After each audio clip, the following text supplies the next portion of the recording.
Jack Mercer woke before the alarm the way he always did. For a moment, he lay still in the dark, counting Lily's breaths in the next room. 1, 2, 3. A small catch on 4. He listened for the soft mechanical hiss that meant the nebulizer had done its job.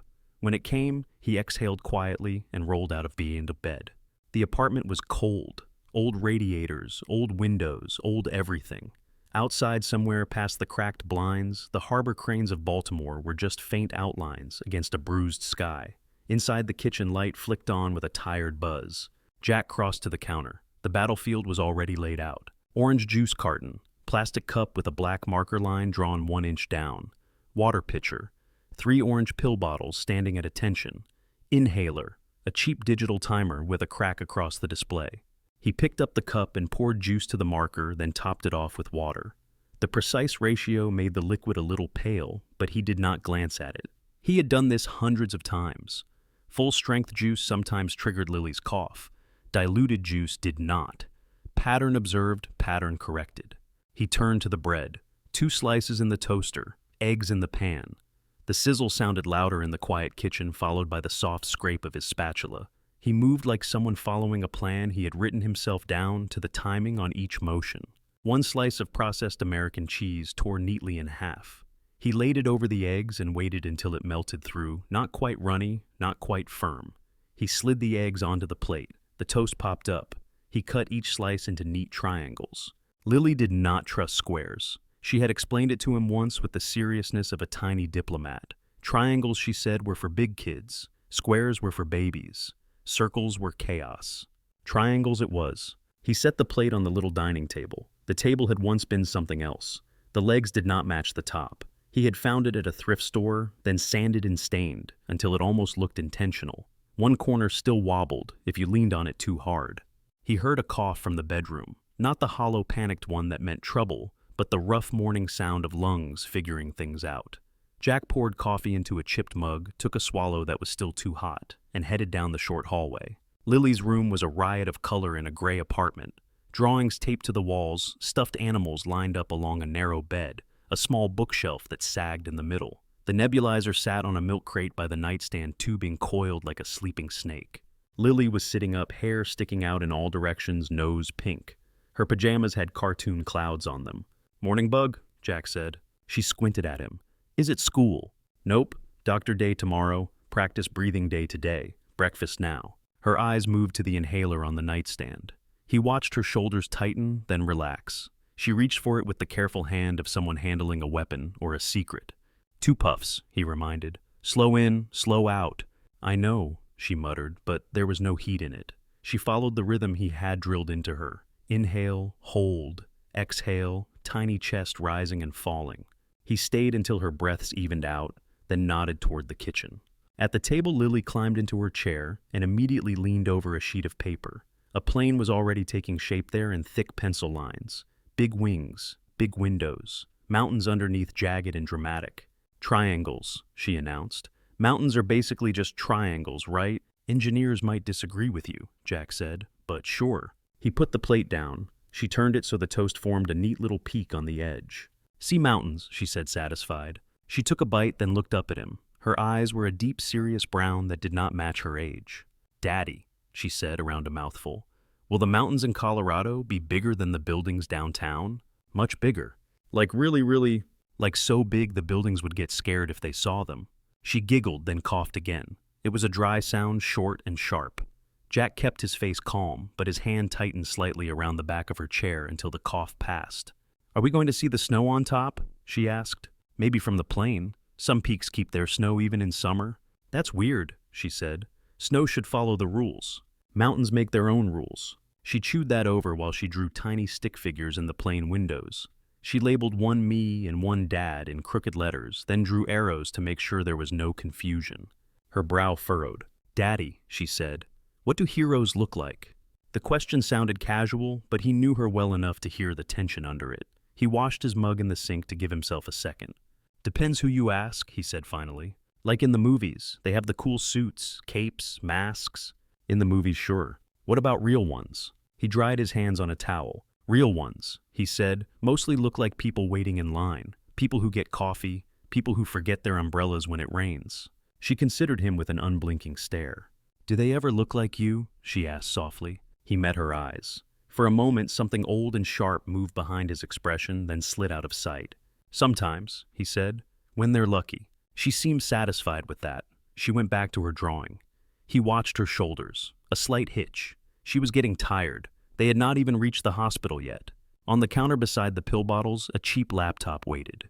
He opened it with 2 fingers as if it might recoil. The screen was cracked in one corner, but it still worked. The email had arrived at midnight. Subject line, "Consultation opportunity, urgent." The sender name was a long string of letters and numbers that would have meant nothing to anyone else. To him, it might as well have been a knock on the door. He clicked the message again.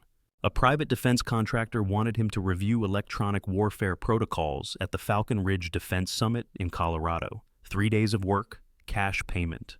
No formal paperwork mentioned, no public record attached. The money would cover the flights, the motel. The consult fee would almost pay for the first round of tests Lily needed in Denver. On the browser bar, another tab waited. The Denver Hospital portal. A message from a pediatric pulmonologist about an opening in an experimental treatment program. He could hear Ms. Alvarez's voice in his head.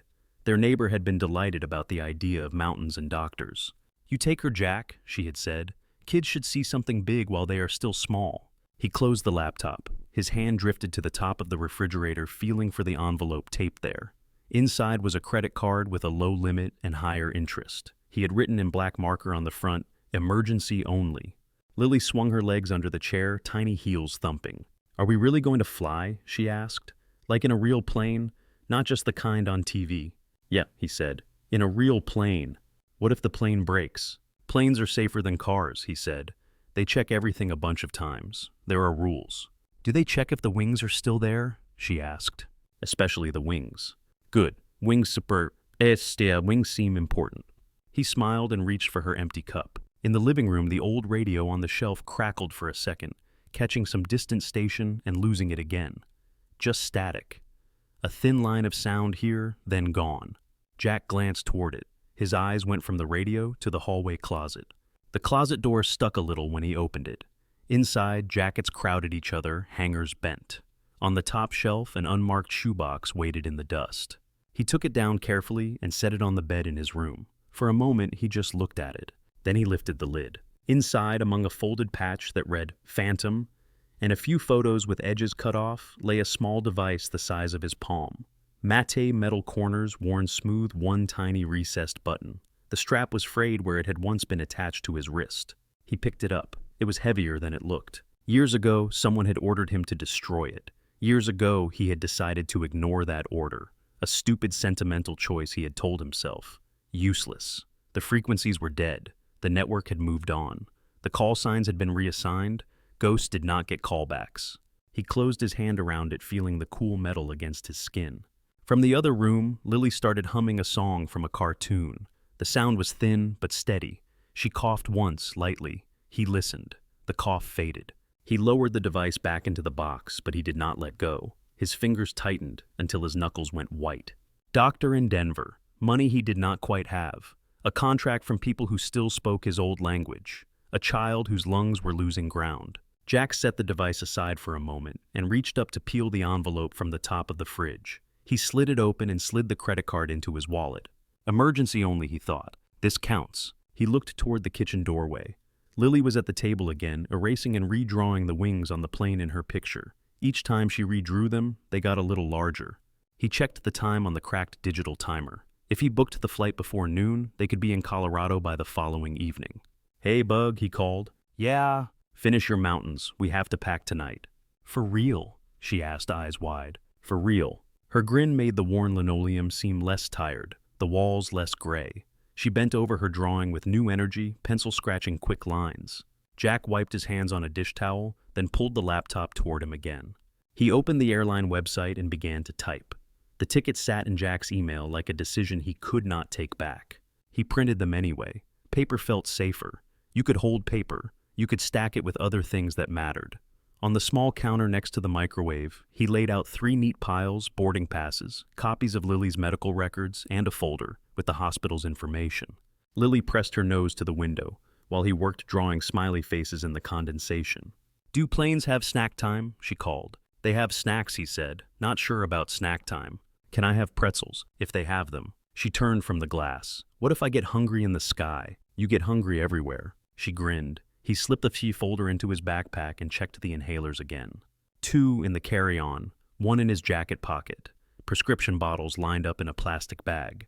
The small nebulizer went into its own padded case. He wrapped it in a sweatshirt that still smelled faintly like laundry soap and plaster dust. He eyed the shoebox on his bed. The device lay inside where he had left it, pale metal against cardboard. For a second he considered leaving it. For 7 years it had done nothing except remind him of things that were gone.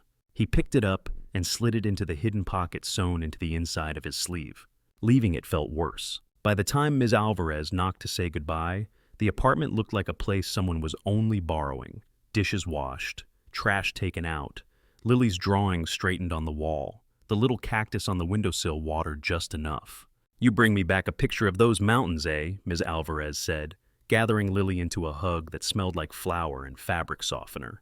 "I will draw them," Lily promised, "with extra snow." Jack thanked her for feeding the cat that was not actually theirs and for checking the mail. She waved him off. "You take care of the important things," she said, nodding toward Lily. "The rest is just noise." The drive to the airport took them along the harbor. Lily flattened her hands on the backseat window, calling out every boat she saw.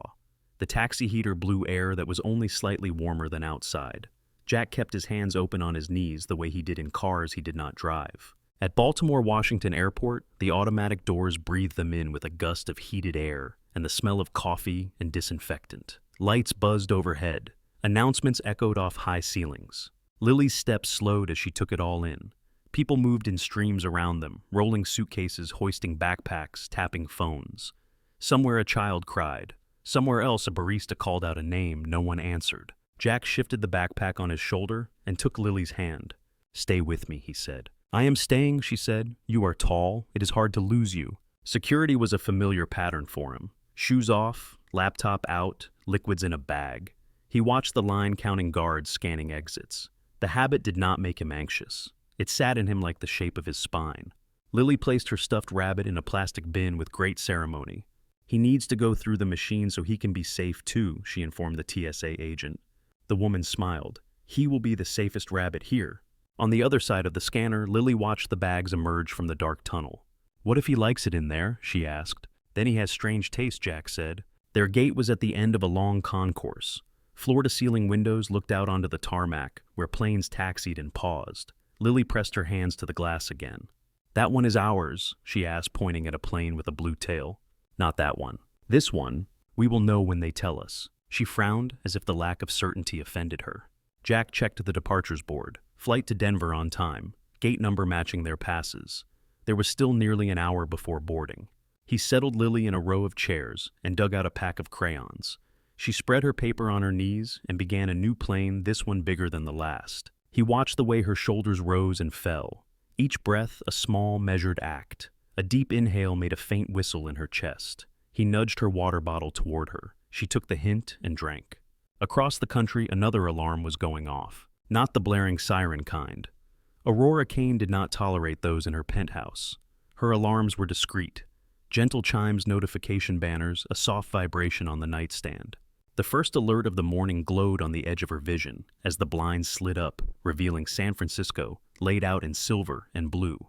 The bay was still the bridge, a dark line against lighter fog. She rolled out of bed before the second chime. Her body obeyed the habit of early mornings the way soldiers obeyed orders. She padded across heated floors to the kitchen as the espresso machine woke. Her tablet already displayed overnight metrics, Asian markets, server loads, threat reports. Aegis visualizations floated in layered graphs. Her company's logo spun in the corner of the screen, a stylized shield around a mesh of lines that suggested both networks and neural tissue. Kane Systems. No bullets, no bombs, just lines of code and the infrastructure they defended. Aurora scrolled through a summary of simulated attacks that Aegis had neutralized in the night. Phishing campaigns. A coordinated probe against a power grid in Eastern Europe. A botnet behaving in a way that looked almost creative, then failing. She noticed a small hiccup in one of the graphs and bookmarked it. Data that behaved oddly always interested her. Static bothered her less than silence. Her assistant's call broke through the quiet. "Good morning, Ms. Kane," a crisp voice said in her ear. "Quick note about your flight to Denver." "I am listening." "There is a mechanical issue with the forward cabin on the 11:30 out of SFO. The airline can rebook you in first class on the 6 o'clock tomorrow or move you to an extended legroom seat in the main cabin today." Aurora stared at the city a moment. The Falcon Ridge Defense Summit schedule ran through her mind in a series of blocks: panels, private briefings, AGS keynote. "First class is unavailable at all on the earlier flight," she asked. "That is correct. The entire cabin is out of service." Her reflection in the glass raised an eyebrow at her. "I am not losing a day," she said. "Book the seat in main cabin." "Yes, Ms. Kane. They have noted your status and will prioritize boarding. I am emailing the updated pass now." The call ended. She watched a container ship slide slowly across the water. There was a time when the idea of sitting in a crowded section of an aircraft would have been unthinkable. Her parents had trained her to move through the world above impact. Private tutors, private schools, private jets. They had not trained her for shared armrests. At the airport later that morning, she discovered the particular flavor of irritation that came from standing in line behind families who could not find their passports. The terminal at San Francisco International smelled like fried food and expensive perfume. Screens flashed departure cities in an endless loop. Denver blinked on and off above her head. Aurora adjusted the strap of her leather bag and stepped to the side as a boy ran past trailing a stuffed dinosaur. She wore a charcoal suit that looked simple until you paid attention to the stitching. No jewelry except a thin watch and small earrings. Her hair was pulled back with the precision of something engineered, not styled. Her phone buzzed again. A text this time. Boarding group main cabin select. She had frequented flyer status that usually ensured more comfort. Today it only ensured she was one of the first to notice that the people around her had not spent their mornings reading defense briefings. At the gate next to hers, someone argued about a carry-on size. At her gate, a toddler melted down over a dropped lollipop. Aurora kept her face smooth and her jaw loose. She turned her attention to the slides for her keynote rehearsing phrases in her head. When pre-boarding was called, she stepped forward with the people who needed extra time and the people who had paid for a little more space. The gate agent scanned her pass with a bright tone. "Enjoy your flight, Ms. Kane," they said. Enjoy was not the word she would have chosen. The jet bridge air was cooler. Metal underfoot resonated with the weight of rolling bags. Aurora caught a glimpse of the nose of the aircraft as they curved toward the door, white against white sky. Inside the plane, the narrow aisle funneled the line forward. Overhead bins popped open and shut. Voices overlapped in a low, steady hum. She checked the seat map in her memory. Row 14, center seat, not ideal. At least it was front half of the cabin. When she reached the row, she paused. The man in the aisle seat looked up just enough to register her, then went back to settling the small girl against his side. The child's purple dress was a little too big and a little too bright for the worn fabric of the man's flannel shirt. The backpack at his feet had a duct-taped seam. His jeans were clean, but faded to a soft, uncertain blue. A paper boarding pass stuck out of the pocket of his jacket. The girl held a blunt crayon in one hand and the edge of his sleeve in the other. "Excuse me," Aurora said. He shifted out of his seat, careful not to jostle the child, and stepped into the aisle so she could slide into the middle. "Thank you," she said. He nodded once. She took her seat, placed her bag under the chair in front of her, and pulled out her tablet. The screen lit her face in cool light. On the tray table between them, Lily's drawing lay open. A plane with oversized wings soared over triangular mountains. Two stick figures leaned out of windows labels scrawled beside them. "Me, Dad." Aurora noticed the way the man's hand rested near the inhaler on his thigh, fingers closed but not touching. She noticed the tightness at the corners of his eyes, like someone who slept lightly even when exhausted. She also noticed the way the girl leaned into his side, as if that place had been carved for her. The plane filled around them. Overhead bins clicked shut. A flight attendant moved through the aisle, greeting passengers with a smile that held up under repetition. The engine started to whine, a soft vibration at first, then a growing presence underfoot. Lily looked up from her drawing, eyes wide. "Is it starting?" she whispered. "Just the engines," the man said. His voice was low and steady. "Nothing to worry about." Aurora opened the file labeled Falcon Ridge Keynote. On the screen, Aegis diagrams shifted from blue to red and back again. Arrows traced attack vectors and defensive responses. The words predictive confidence glowed near the bottom of a chart. She adjusted the brightness and scrolled through the slides, but a part of her was listening to the small voice on her left and the quiet answers that followed. Outside, the ground rolled past the window, then tilted as the plane lined up with the runway.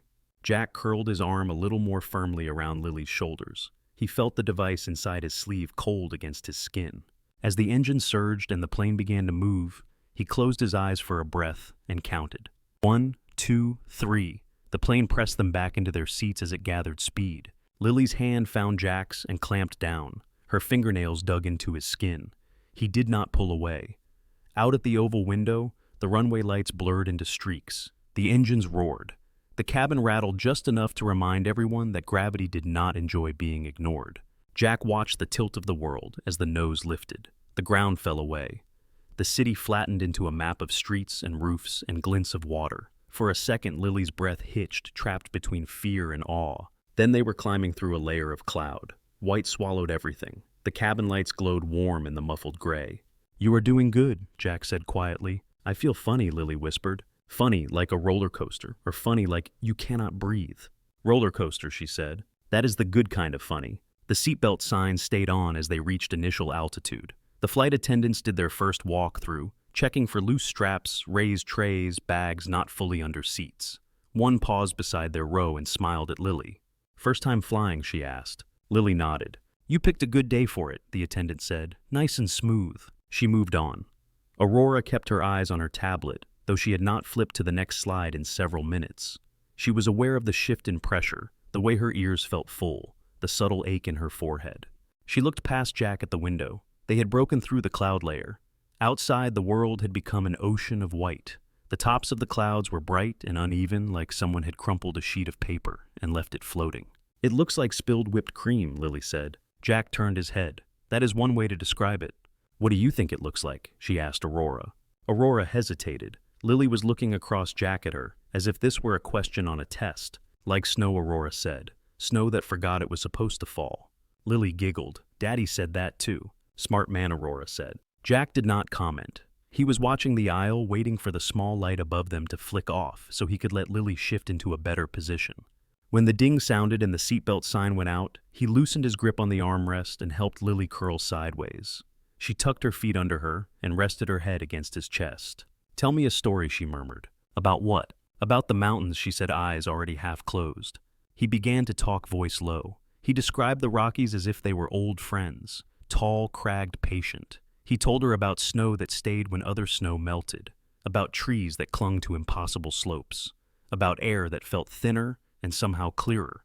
His words slowed as her breathing lengthened. Soon the only sound from her was the soft whisper of air in and out, the occasional tiny snore when her nose clogged for a second. On his other side, inches away, Aurora scrolled through statistics about cyber attacks and predictive models. The contrast made her jaw tighten.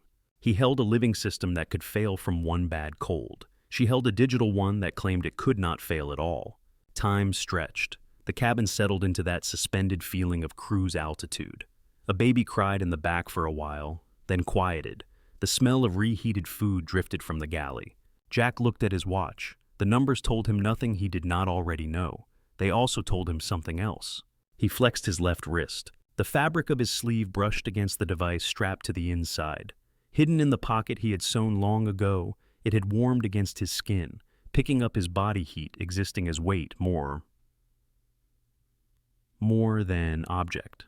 He waited until the flight attendant had passed by again, until the cart rattled out of sight, until the man across the aisle closed his eyes and the woman in front of them reclined her seat that extra few inches.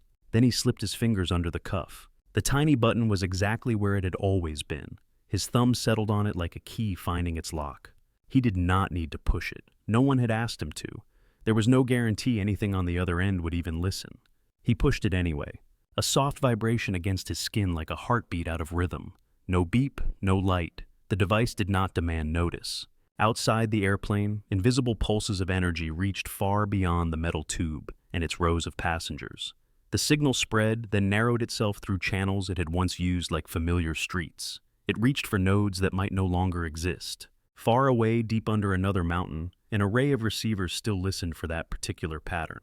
A console that spent most of its days logging routine communications flickered. A line of text changed color. 17 different systems registered the signature within the same breath. Phantom 1 auth code active. Alarms did not blare. That was not the design. This alert traveled in quiet channels. It jumped from one secure network to another, climbing classified ladders. In a room with no windows, a junior officer paused with his coffee halfway to his mouth as a notification box appeared on his terminal. His supervisor stepped closer, read the label, and set his own mug down with more force than necessary. Someone higher up stopped a meeting to pick up a phone. Outside the aircraft, the sky was a pale, empty blue. It did not stay empty for long. Two F-22s closed the distance in a clean arc, their approach vectors calculated to account for commercial traffic corridors. They came in behind and below, at first unseen, then slid into position where the passengers would notice them. The first murmurs started on the other side of the cabin. "Are those jets? Look outside, look outside." Phones appeared despite the announcement at the beginning of the flight. Someone pressed their face to the window. The hum of the plane rose as if reacting to the shift in attention. Aurora glanced up, irritated at the noise at first.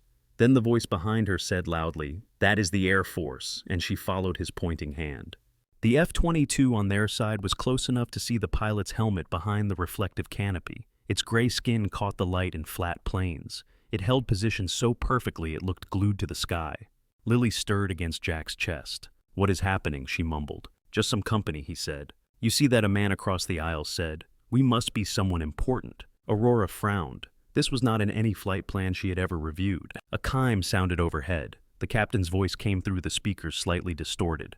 "Ladies and gentlemen, this is your captain. As you may have noticed, we have been joined by a pair of United States Air Force F-22 Raptors."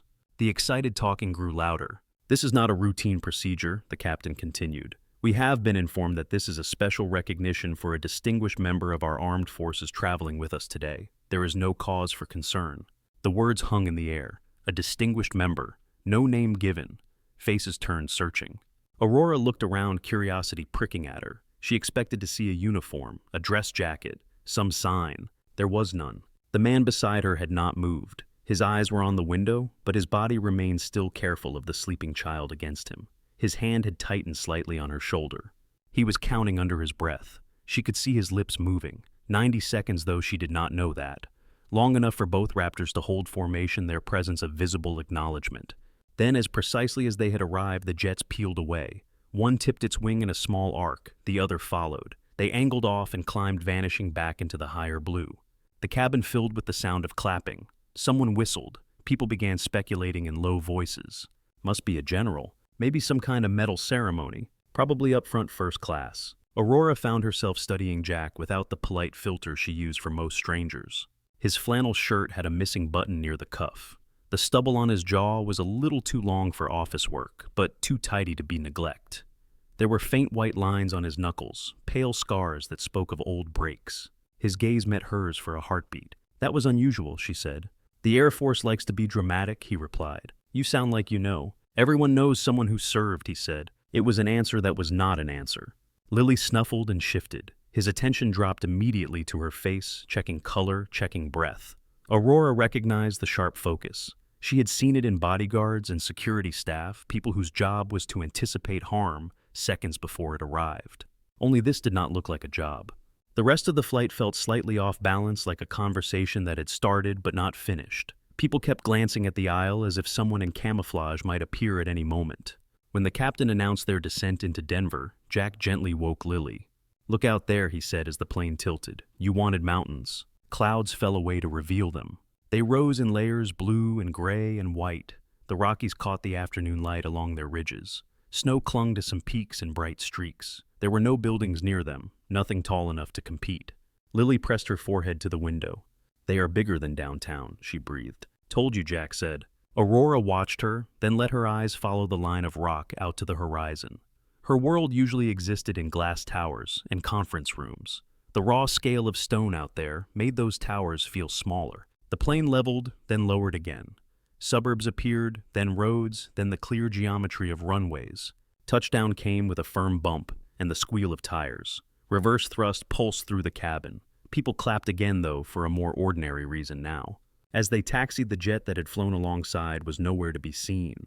At the gate, the seatbelt sign chimed off. Passengers sprang up to retrieve bags, leaning impatiently into the aisle. The usual choreography of exit began. Jack stayed seated until there was space. Lily's legs were still a little unsteady, so he lifted her easily, setting her on the seat while he pulled down their backpack. Aurora stood adjusting her jacket, sliding her tablet into her bag. She felt the familiar urge to be first off, first into the terminal, first to the waiting car. She managed 2 steps into the aisle before someone spoke to the front of the cabin from outside. The door opened inward again. This time it was not a flight attendant filling the frame. A man in an Air Force uniform stepped in, broad shoulders squared. The rows nearest the front went quiet first. The hush spread back like a wave as more people noticed him. Silver on his shoulders, ribbons in careful rows on his chest. His hair was white at the temples and clipped short. He walked down the aisle with steady, unhurried steps. Aurora's mind ticked through possibilities. A security situation, a diversion, an escort for some high-value passenger she had not seen. The man passed her row without even glancing at her. He stopped at 14. Jack had just swung the backpack into the aisle. Lily's arms were around his neck. "Colonel Mercer," the general said. His voice carried, but it was not loud. "We have been trying to decide whether to believe the reports that you were gone. Looks like we were wrong." Jack straightened slowly. He did not let go of Lily. He turned enough to face the man. "General Hayes," he said. Aurora felt the name like a file opening. Robert Hayes, Strategic Air Command, connected to more programs than most journalists could track. "We never got to say goodbye properly," Hayes said. "Phantom Unit has a long memory." Murmurs rippled through the nearby rows. Someone sucked in a breath. Someone whispered, "Phantom, I thought that was a rumor." Jack's jaw worked once. "I signed the papers," he said. "You got your goodbye." Hayes looked at Lily, then back at him. "We got a story that made certain people comfortable," the general said. "That is not the same thing." Jack's hand tightened slightly on Lily's leg. "This is not the place," he said. His eyes flicked around at the faces turned toward them. "She does not need all of this." Hayes nodded as if he had expected that answer. "Understood," he said. "There is a car waiting if you want it. No press, no ceremony." "We will take a cab," Jack said. "She likes seeing cities close up." Hayes smiled at Lily, then something softer in his lined face. "You must be Lily," he said. "Your father talked about you more than any operation we ever ran." Lily considered him with grave attention. "He does not talk about the old days much," she said. "He says the best stories are the ones we are in right now." Hayes' eyes shone slightly. He nodded. "He always had a way of saying things that made sense," he said. "You take care of him." "I do," she replied. The aisle behind them had stopped moving. People watched as Hayes stepped back to let them gather their things. His aides, who had stood behind him like shadows, shifted to make room. Jack moved toward the exit with Lily on his hip and the backpack on one shoulder. As he stepped into the jet bridge, he looked up for a second. Aurora was just ahead of him. For a heartbeat, they were close enough to share the same stale air and fluorescent light. "Colonel," she said quietly. "Just Jack," he answered. His voice was calm. The other guy retired. Lily rested her chin on his shoulder. "He did not retire," she told Aurora. "He just wears different clothes now." Aurora looked at the girl, then at Jack, and something in her careful composure shifted. The jet bridge opened into the wide noise of the terminal. The smell of coffee and fuel, and people rolled over them. Jack adjusted his grip on Lily and followed the signs toward baggage claim. Outside, beyond layers of glass and concrete, the mountains waited. The rental cab smelled like old fries and pine cleaner. Lily sat in the back with her knees pulled up, forehead pressed against the cold glass. The city outside the Denver airport gave way to suburbs, then to long stretches of highway. Billboards thinned out, houses scattered. The sky seemed to open wider. "Are we still in Colorado?" she asked. "Still in Colorado," Jack said from the front. The seatbelt cut across his chest, the backpack at his feet. "State is bigger than it looks on maps." "It already looks big on maps," she said. "Then we are in the big part of the big." She thought about that, then went back to cataloging sights. Cow. Another cow. Boring field. Less boring field. Tiny forest, she narrated. The driver chuckled. "She is not wrong." As they climbed, the air looked clearer, but felt thinner. Lily's questions came with longer pauses between them. Jack heard the slight change in her breathing, a faint effort where there had been none before. He reached back, hand open without looking. Her small fingers found his and squeezed. "I am okay," she said. "I know," he said. "Tell me if it feels like not okay." The highway turned toward the mountains. The Rockies no longer floated on the horizon. They loomed, dark shoulders topped with snow ridges and gullies like scars. The Falcon Ridge complex sat at the base of a slope, part resort and part something else. The main building had the look of a lodge, all timber and stone, but behind it, concrete structures tucked themselves into the hillside in a way that did not invite casual visitors. The cab dropped them at the front entrance. Warm air rushed out when the doors opened, bringing with it the scent of fireplaces and polished wood. Inside, a tall stone fireplace crackled. A bar buzzed quietly, with conversations in muted tones. Men and women with lanyards and badges clustered around small tables, talking with their heads bent close. Jack could tell even without reading the print on the badges that this was not a tourist conference. The posture gave it away, the way people scanned as they moved. A sign near the reception desk read, "Falcon Ridge Defense Strategy Summit. Welcome attendees." General Hayes waited near the desk jacket off, but uniform still unmistakable. He looked more at ease than he had on the plane, but his eyes were sharper. "Jack," he said, pushing away from the chair he had been leaning on. "You made good time." "Cab did most of the work," Jack said. Hayes's gaze slid to Lily. "How are you holding up, young lady?" "Mountains are big," she reported. "Air is small." "That is one way to put it." Hayes signaled to the receptionist. "We have a room for you on the family floor, closest we could get to the medical wing without making it weird." Jack nodded. "Thank you." Hayes handed him a slim envelope and a badge. The plastic tag had Jack Mercer printed in black, with a simple label underneath. Consultant. No rank, no unit. The absence more than any line of text. "We will keep the official parts light," Hayes said. "There are some people here who will be very interested in your brain. We can decide how much of it they get." "Depends what they offer in trade," Jack said. "Try not to charge me by the thought." Lily tugged on Hayes's sleeve. "What is a summit?" she asked. "A place where people who think they are very smart come to talk about how smart they are," he replied. "Do they listen to?" she asked. Hayes smiled. "The best ones do." Upstairs, the room was small but clean. 2 beds, a window that faced a stand of pines, and a slice of mountain beyond. The air inside was dry. Jack opened the window a crack and listened to the difference in wind sound at this elevation. He set up the nebulizer on the nightstand, as if it were a family member giving it a place and a plug. Lily tested the bed bounce and then sat cross-legged to watch him check and recheck the equipment. "You are in your mission mode," she said. "I am in my making sure you can breathe mode," he replied. "Mission mode," she repeated. He glanced at the time. The keynote in the main hall started soon. Hayes had circled it on the schedule as the place his presence would matter. "Think you can handle some grown-up talking?" he asked. "Is there a screen?" she asked. There is always a screen. Then yes. In another wing of the same complex, Aurora stood in front of a mirror, while a stylist fixed a stray strand of hair near her temple. She had not asked for the stylist, but someone on the summit staff had decided keynote speakers looked more official with assistants. She tolerated it for exactly 8 minutes before thanking the woman and sending her away. Her suit had changed from the one she wore on the plane. This one was a deeper blue cut, sharper at the shoulders. The knot of tension she had carried from the flight had smoothed into a focused line.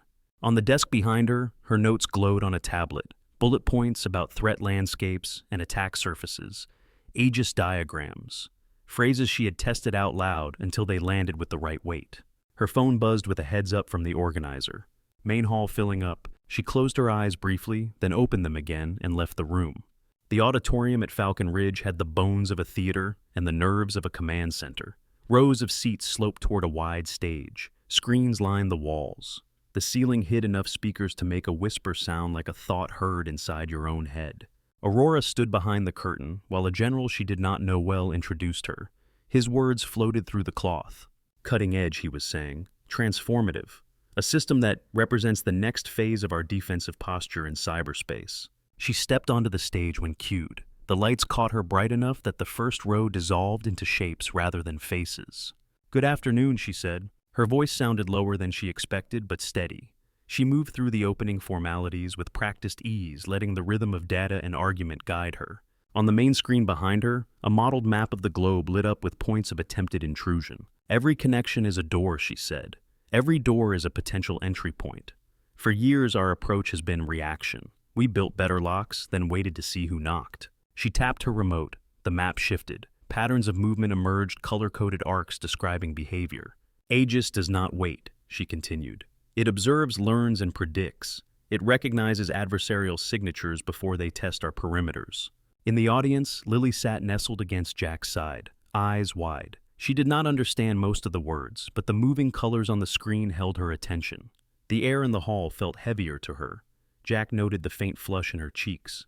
He adjusted the small portable oximeter clipped to her finger and watched the numbers, still within tolerances. His shoulders settled a fraction of an inch. Aurora drove her point home with charts, success rates, simulated attack scenarios where Aegis had outmaneuvered human analysts by seconds that mattered. 98.7% predictive accuracy across tested events, she said. In our field, that margin is the difference between a headline and a non-story. Murmurs of approval trickled through the room. Heads nodded. Pens scribbled notes. A few faces were openly skeptical, but she was used to that.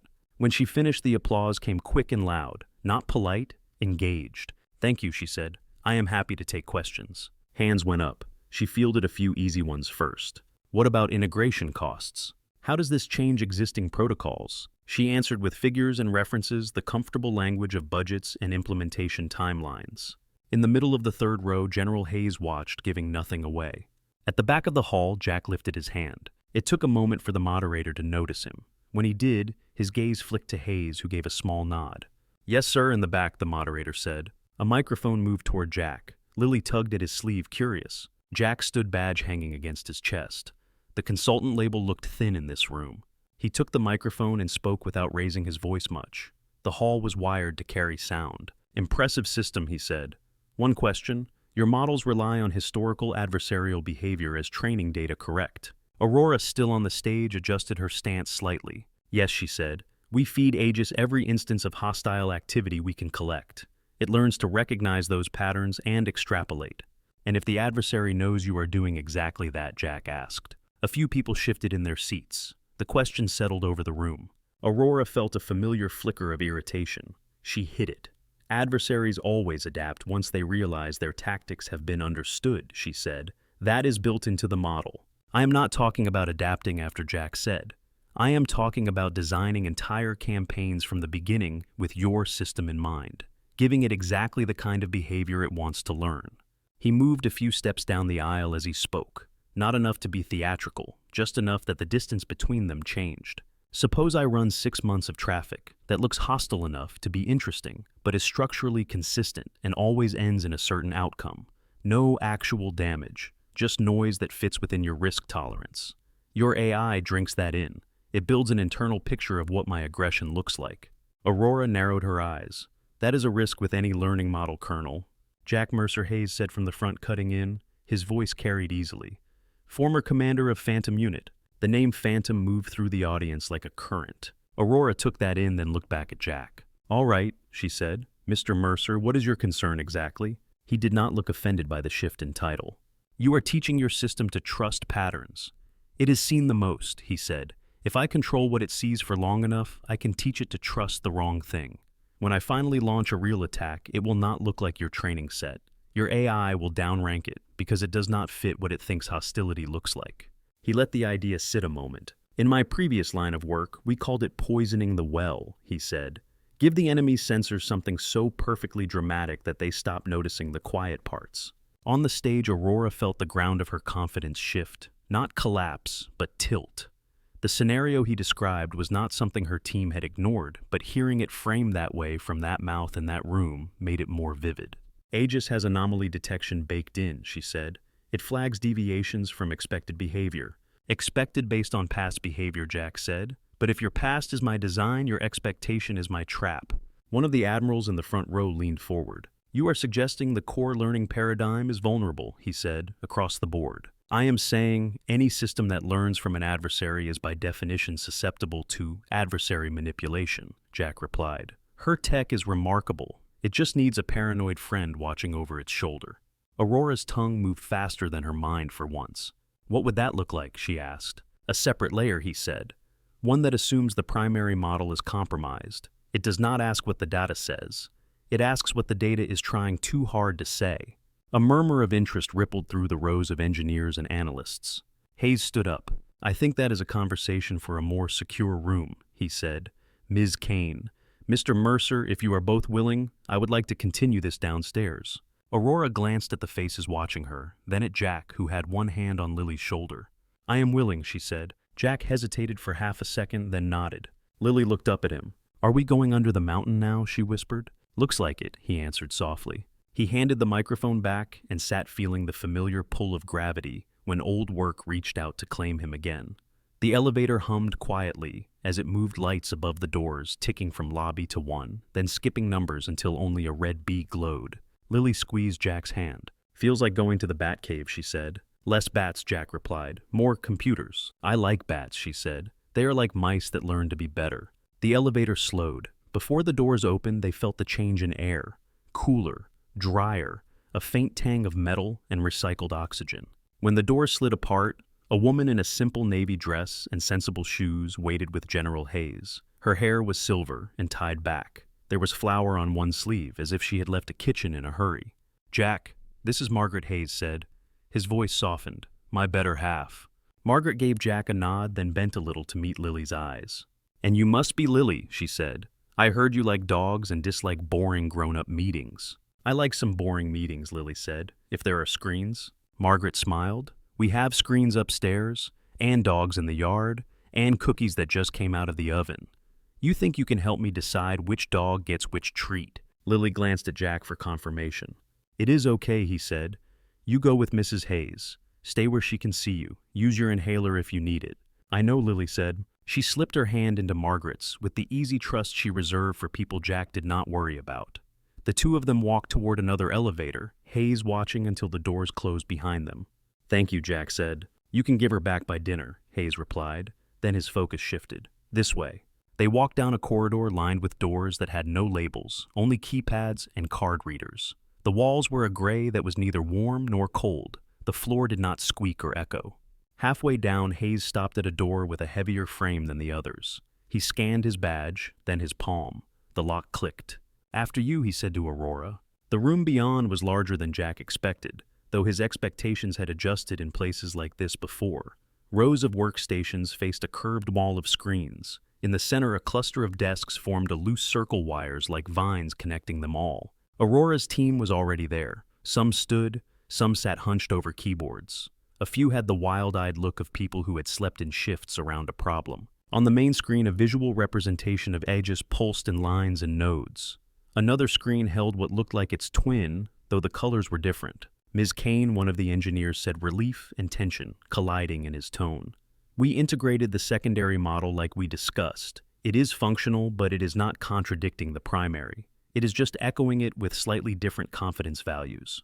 Aurora walked to the center station, her heels muted on the floor. "This is the doubt layer," she said to Jack, gesturing at the second representation. "An independent model trained to question the first." "Question it how?" Jack asked. "A different architecture, less weight on outcome match, more on anomaly," the engineer replied. Jack watched the screen a moment. Data flowed through in simulated bursts labeled with timestamps and origin codes. Both models responded with charts and numbers. "They are both learning from the same data," he asked. "For now, yes. We copied the training set and branched," the engineer said. "So you built a twin and told it to be suspicious," Jack said. Aurora folded her arms. "You think that is not enough? If they grew up on the same stories," Jack said, "they will have the same blind spots." He stepped closer to the screen, eyes scanning the log of simulated events. "Run a replay of that Eastern Grid attack," he said. "The one from your case study." The engineer glanced at Aurora. She gave a short nod. Fingers moved across keys. One of the wall screens shifted to show a stylized map of a power network, lines lighting up in a pattern. Event markers ticked up on the side. Aegis flagged the intrusion at a certain point, then stepped through the countermeasures. On the next monitor, the doubt model traced the same curve almost exactly. Only the shade of blue on its graph was different. "See," the engineer said, "no divergence." Jack rubbed his jaw. "You are teaching them to doubt the data," he said slowly, "not the rules you use to read the data." "That is the point," Aurora said. "We cannot have a model that doubts the entire framework. It would never decide anything. Maybe it should not trust certainty so easily," he said. She watched him for a beat. "What did you do in Phantom when you suspected your own intel was compromised?" she asked. "We assumed it was," he said, "and looked for something that did not match the story we liked best." He turned back to the screens. "Right now, both of your models like the same story," he said. "You need one that gets nervous when things look too clean."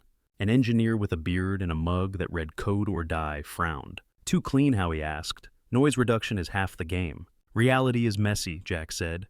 "People forget things. They get tired. They make mistakes. Communication patterns wobble. When an enemy feeds you 6 months of traffic without a single human flaw in it, you should feel itchy." He rested his hand on the back of a chair and leaned in. "We ran something once," he said. "Different theater, different religion. The target used radio comms heavily. We wanted to see if their machine was learning us, so we gave it a schoolbook version of our behavior." He looked at Aurora. Every contact was exactly on schedule, he said. Perfect phrasing, perfect handoff, no clipped words, no overlap. If you zoomed out, it made a beautiful pattern. "What did you watch for?" Aurora asked. "We watched for the thing they forgot to fake," he said. "Prayer times." The room quieted. A server hummed faintly. The air system sighed. 5 times a day, Jack said. Most of their operators were devout. In their real traffic, you saw little gaps. A call delayed here, a message shorter there, because bodies were in a mosque, not at a radio. In the fake set, the machine pushed through without blinking. No dips, no gaps. The pattern was too smooth. He straightened. "So we wrote a little script that asked a simple question," he said. "Where are the absences that should be there and are not?" "The absence of the absence," the bearded engineer murmured. "Something like that," Jack said. Aurora moved to the nearest terminal. "Can we give the secondary model a new objective function?" she asked her team. "Not just anomaly, but polishing detection. Flag sequences where variance falls below a certain human threshold." "That is vague," one of them said.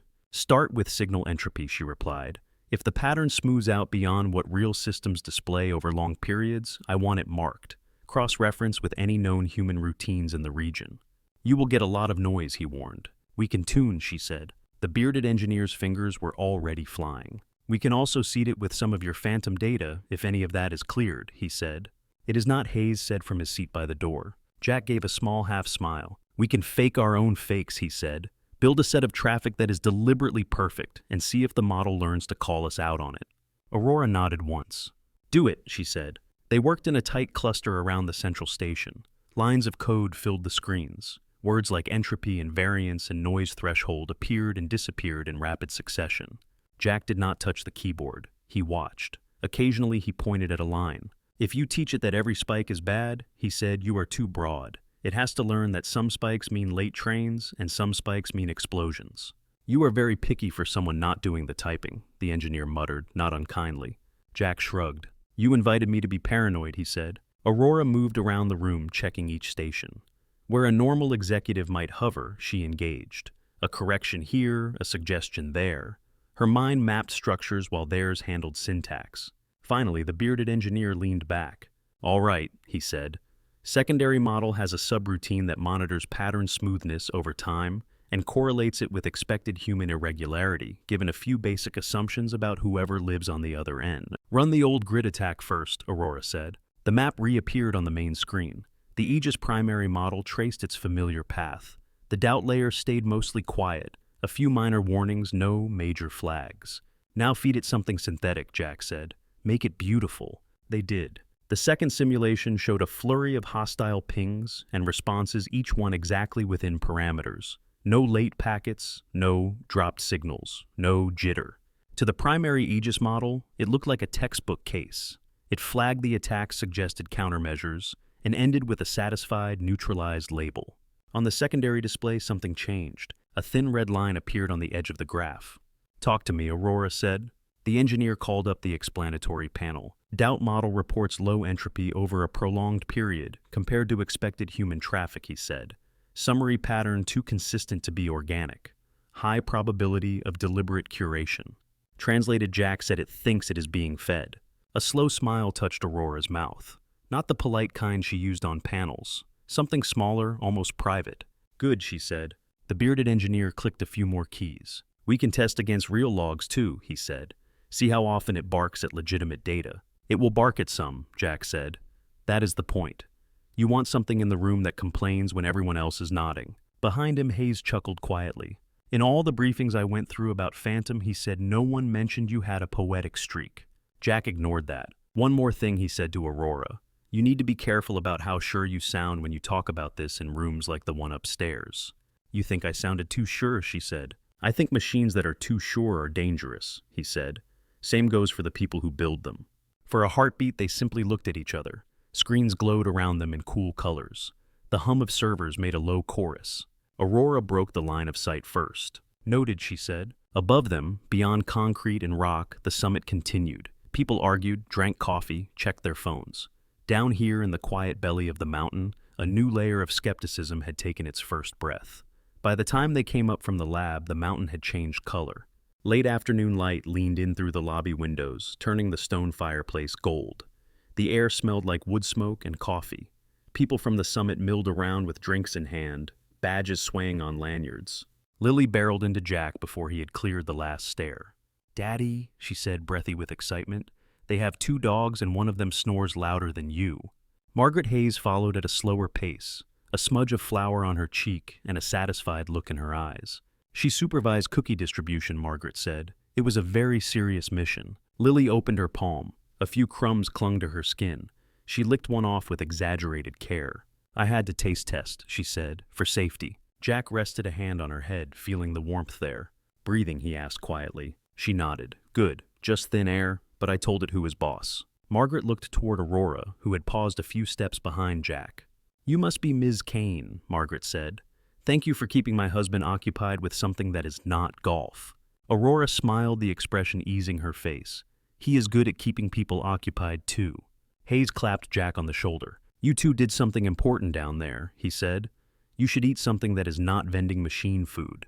"That is actually why I came back up," Aurora said. She shifted her bag on her shoulder. "I wanted to thank both of you." She looked at Jack. "I owe you dinner, at least." Lily gasped softly. "Restaurant dinner?" Jack glanced at his daughter. Her cheeks were pink crumbs on her shirt, eyes bright. "You have cookies in you already," he said. "There is always room for mac and cheese," she answered. Aurora hesitated. "I know a place in town," she said. "It is not far. They do grown-up food and the kind with too much cheese. If you are up for it." Jack studied her face for a beat. There was intent there and something else. Not pity. Curiosity, maybe. He looked down at Lily. "You think you can handle a little car ride?" "If there is food at the end," she said yes. He turned back to Aurora. "All right," he said. "Dinner." Hayes handed him a key fob. "Take my car," Hayes said. "The summit will not collapse without it." Margaret squeezed Lily's shoulder. "Bring her back before she turns into a pumpkin," she said. "She already turned into a stomach," Lily protested. "The rest is fine." The car Hayes loaned them was an unflashy SUV clean with a faint smell of leather and coffee. The dashboard lights glowed a soft blue when Jack started the engine. Aurora sat in the front passenger seat, her bag at her feet. Lily took the back strapped carefully in, inhaler tucked in the pocket of her dress. The road into town followed the curve of the mountain, then dropped into a valley where lights were just beginning to flicker on. Jack drove with the easy caution of someone who had spent time in worse terrain. "You always volunteer other people's cars?" he asked Hayes in his head, but the general was not there to answer. Aurora watched the pine trees slide past, then the clusters of houses. "I did not expect to see you again after the plane," she said. "Same plane, same destination," Jack said. "The world is not that big." "It feels big when you are 10,000 feet up," she said. "In here it is 1 aisle wide," he replied. "It's so multiplied." She considered that for a moment, then turned her gaze forward again. The restaurant sat on a corner in the small downtown brick on the outside amber light showing through big front windows. The sign over the door simply said, "Marlowe's." Inside, the smell of butter and garlic wrapped around them right away. Low music played under the murmur of conversations. Tables were close enough to feel company, far enough not to feel crowded. The hostess looked at Lily first, then at the adults. "3?" she asked. "Yes," Aurora said. "Somewhere with space for coloring." The hostess smiled and led them to a corner booth. Lily slid in beside Jack, leaving Aurora on the other side of the table. Menus appeared. One had a cartoon dragon on the front. Lily opened hers and scanned the options. "Mac and cheese," she announced, as if confirming the existence of gravity, and maybe also fries, for scientific comparison. "Water for her," Jack told the server. "No ice. And she has an inhaler if she starts to cough. Just ignore it, unless she looks scared." The server nodded, not thrown. This town had probably seen its share of medical tourism. "And for you," the server asked Jack. "Burger. Medium. Whatever is the least fancy." Aurora handed over her menu last. "I will have the grilled salmon," she said, "and the truffle mac and cheese. For the table." Lily's eyes widened. "There is mac and cheese with truffles." "Little mushrooms," Aurora said, "not the pig kind." "Do pigs have their own kind?" Lily asked. "They do in cartoons," Aurora replied. When the server left the booth, felt smaller in a good way. The wood was warm under Jack's hand. The clink of glasses and low conversation created a sort of blanket around their little island. Lily studied Aurora with a directness that made adults slightly nervous. "You look different than on the plane," Lily said. "How so?" Aurora asked. Less mad, Lily said. Jack coughed once into his napkin. Aurora tilted her head. I was not mad, she said. Maybe a little annoyed. At what Lily asked? Being downgraded, Aurora said. I do not like surprises when I am supposed to be in control. Daddy says planes do not care who you are, Lily said. They just fly or not. Aurora smiled. Your father is very quotable. He does not like when I quote him, Lily said. I understand that, Aurora said. The drinks arrived, water for Lily, soda for Jack, something with lime and no alcohol for Aurora. She held the glass in both hands for a moment as if grounding herself. You run all of that downstairs, Jack said. Up here they do not even know your name. That is not entirely true, she said. The bartender does. He pretends not to, but he reads defense magazines. Fame, Jack said. Must be exhausting. It is mostly emails, she said. Lily sipped her water and watched them. Do you have kids? She asked Aurora. The question landed like a small stone dropped into a still pond. Aurora blinked. No, she said, I do not. Do you not like them? Lily asked. I like some, Aurora said. I am not sure I would be very good at having one. Lily frowned. You just have to make sure they can breathe and eat, she said. And you listen when they talk, even if you do not know what they are talking about. That sounds like more than two things, Aurora said. It is the same thing, Lily said. It is just care. Jack watched Aurora's face. One corner of her mouth twitched, not quite a smile, not quite pain. When I was 6, Aurora said slowly, my parents put me in a school 5 states away. They said it was the best place for me to learn how to be important. She traced the rim of her glass with her thumb. They visited 3 times, she said, in 7 years. Lily's eyes widened. Did you do something bad? I did not, Aurora said. I did everything right. That was the point. So why did they not come? Lily asked. Because in their heads, their job was to build something impressive, not to be there, Aurora said. They thought love could be outsourced. Lily sat with that for a while. That is dumb, she said finally. Jack almost choked on his soda. Aurora let out a sound that might have been a laugh. Yes, she said, it was. The food arrived in a small parade. Burgers, steaming fries, crisp. A bubbling dish of mac and cheese that smelled like butter and something earthier. Salmon glistening on a bed of greens. Lily inhaled deeply. This is ridiculous, she declared. Eat slowly, Jack said. You need to be able to breathe after. I can breathe while I eat, she said. I am multitasking. Aurora watched the way Jack cut the burger in half without thinking, sliding a piece onto Lily's plate in case she wanted to try. The way his hand hovered near her glass whenever she coughed, not rushing, just ready. You do everything like that, Aurora said. Like what he asked. Like it matters if you get it wrong. He took a bite of burger, chewed, swallowed. Does not it, he asked. Not everything, she said. In my experience, you never know which thing will turn out to be the one that mattered, he said. For a stretch, the only sounds were cutlery and quiet satisfaction. Lily tried the truffle mac and cheese, then leaned toward Aurora. Your hair looks like the Ice Queen from the movie, she said, but like if she did not want to freeze anybody. Aurora reached up, fingers brushing the smooth twist at the back of her head. That is a very kind observation, she said. Daddy says it probably costs more than our rent, Lily added. Jack closed his eyes briefly. I did not say it like that, he said. Yes, you did, Lily said, but you whispered. Aurora laughed for real, then the sound surprising even herself. He is not entirely wrong, she said. There is a lot of maintenance involved. Why? Lily asked. It looks fine. You could just wake up like that. That would be a miracle, Aurora said. My hair in the morning looks like it lost a fight with gravity. Lily grinned. The conversation moved in little jumps. Favorite cartoons, worst airport experiences, the kind of questions children asked when they still believed every adult could answer anything. At some point, Lily's energy dipped. Her fork moved slower. Her sentences had longer gaps. Jack reached for the small inhaler on the table and handed it to her without comment. She took 2 controlled breaths from it, as practiced as tying her shoes, then drank water and leaned back. How bad is it? Aurora asked quietly, once Lily was focused on tracing patterns in the condensation on her glass. Jack did not pretend not to understand. Her lungs are losing capacity, he said. His tone stayed even, slow and steady. Some days are better. Altitude makes it worse. Infections are the real danger. And the treatment in Denver, she asked. Experimental, he said. They think it might slow the damage, maybe even repair some. It is priced like magic and labeled like a gamble. You cannot afford it, she said. Not without selling organs, he said. And nobody is buying what I have left. She watched him. There was no drama in his voice, no plea, just arithmetic. You walked away from a career to protect operations and people who blamed you afterward, she said. You swallowed it. Now you are working day jobs and patching boots and still somehow teaching my flagship system how to be suspicious. Something like that, he said. You know I could cover her treatments, Aurora said. Personally, if necessary. I know, he said. That is not the problem. What is the problem, she asked. If you fix this outright, she watches me say, thank you, he said. If I earn something, she watches me work. I am trying to raise her to believe in effort, not luck. Is it luck? Aurora asked if your work built the thing I am now paying you to improve. He fell quiet at that. I sent you that contract, she said. The term sheet is generous because your value is not a favor. It is overdue recognition. He met her eyes, one hand flat on the table. I have read it, he said. And she asked? And I have conditions, he said, which we can talk about when my daughter is not melting into the booth. They both looked at Lily. She had slid sideways, head resting against the back cushion, eyelids heavy. Chocolate cream from dessert dotted her lip. You tired, Bug? Jack asked. A little, she said. My blood is busy with the mac and cheese. Aurora reached for a napkin without thinking and wiped the smear from Lily's chin. Lily blinked at her. You are good at that, Lily said. I had practice on my own face, Aurora said. Jack signaled for the check.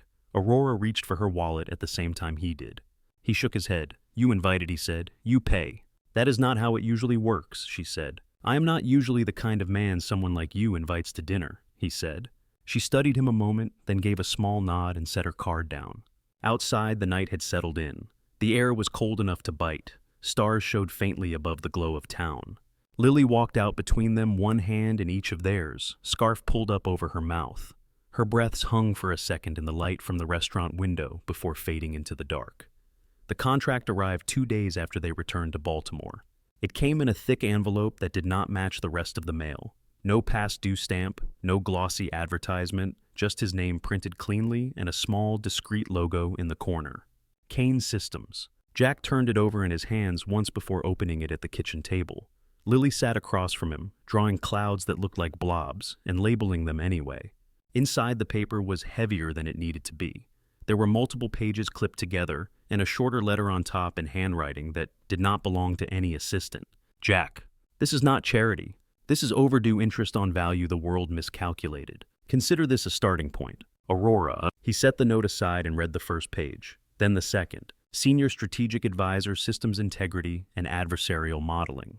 Salary figures that made his old military pay look like a typo. Health coverage that had entire sections about dependent care specialist access and out-of-state treatment. A subsection describing a new research initiative in medical device innovation that would sit under the Kane Systems umbrella. He felt Lily's gaze on him before she spoke. Is that homework? She asked. Sort of, he said. Big homework, she said. You are squinting. He folded the top page down just enough that she could see the logo. It is from Ms. Kane, he said. Her face brightened. I like her, she said. She has serious shoes. That is a strange thing to notice, he said. They sound different, Lily said, like she knows where she is going before she goes there. He thought about the way Aurora had moved through the lab, through the restaurant, through the summit, each step as measured as a line of code. She thinks she does, he said. Lily pointed at the stack. Is she asking you to do a thing she said? She is, he said. She wants me to work for her. Will you, Lily asked. He did not answer right away. He read another paragraph instead. This one described travel expectations, security levels, relocation options. Does it help me breathe? She asked. There was no accusation in her voice, just a simple filter. Yes, he said, it would. Then you should, she said. But you can say no if you do not like it. That is a rule. Ms. Alvarez says grown-ups can say no to jobs they just forget. He smiled, a small thing. Maybe I will say yes, but, he said. That is like a sideways no, she said. Something like that, he said. He reread the medical section. It was not just coverage, it was commitment. Language about underwriting experimental treatment costs through a combination of corporate plan and a new internal fund.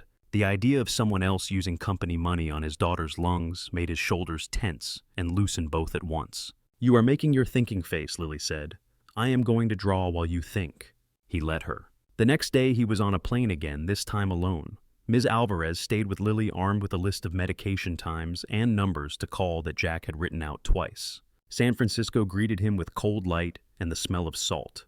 The Kane Systems headquarters rose near the water glass and steel in clean lines. The logo he had seen on paper now stretched across a lobby wall in brushed metal. At the reception desk, his name was already in the system. Ms. Kane will meet you on 16, the receptionist said. The elevator that took him up was smoother than the one under the mountain, quieter, but something about the movement felt familiar. Controlled ascent.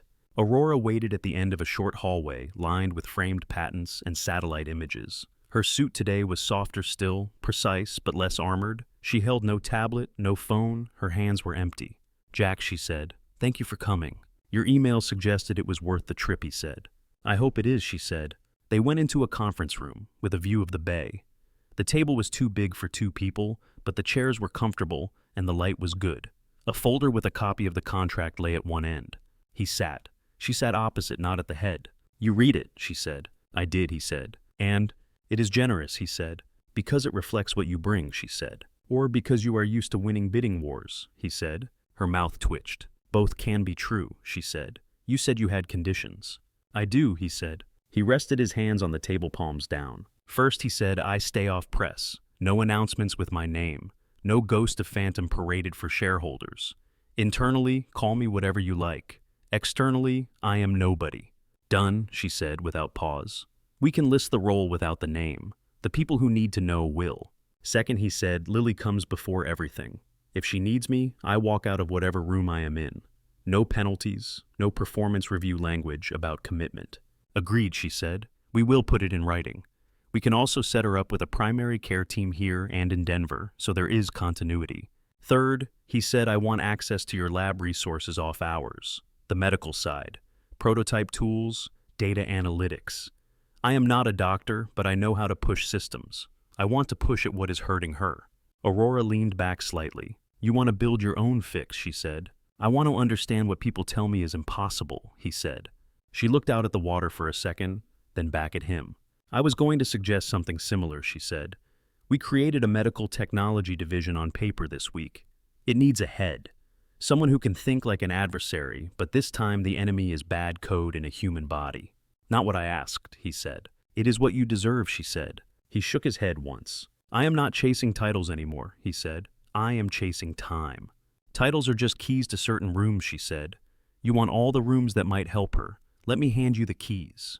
Silence sat between them for a moment. It was not uncomfortable, just full.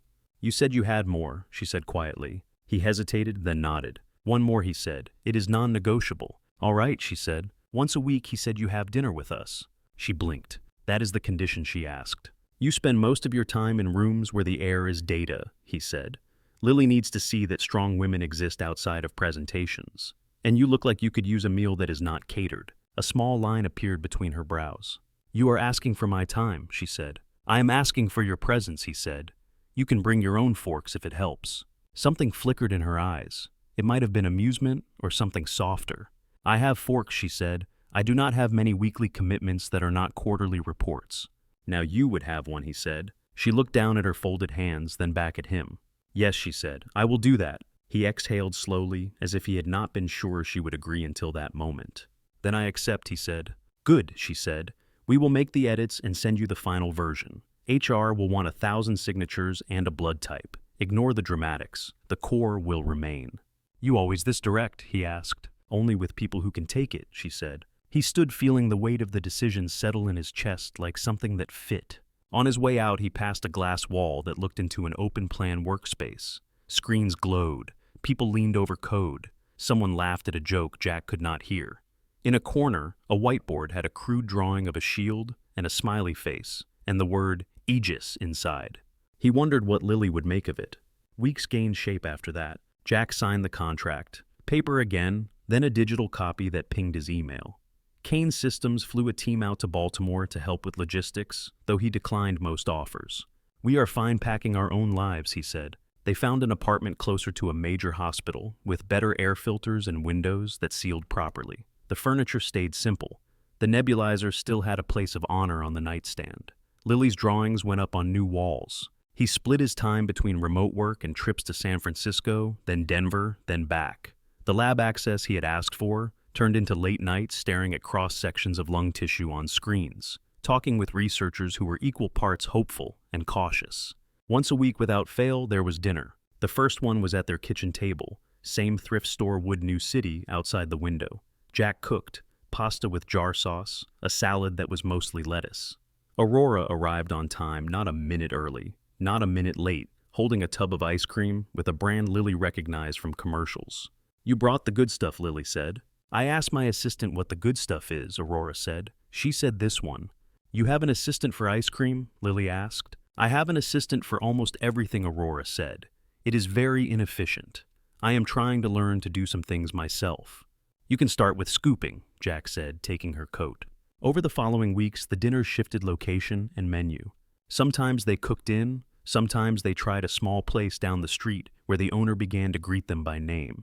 Sometimes Aurora ordered takeout from 3 different restaurants because she could not decide what Lily might feel like eating.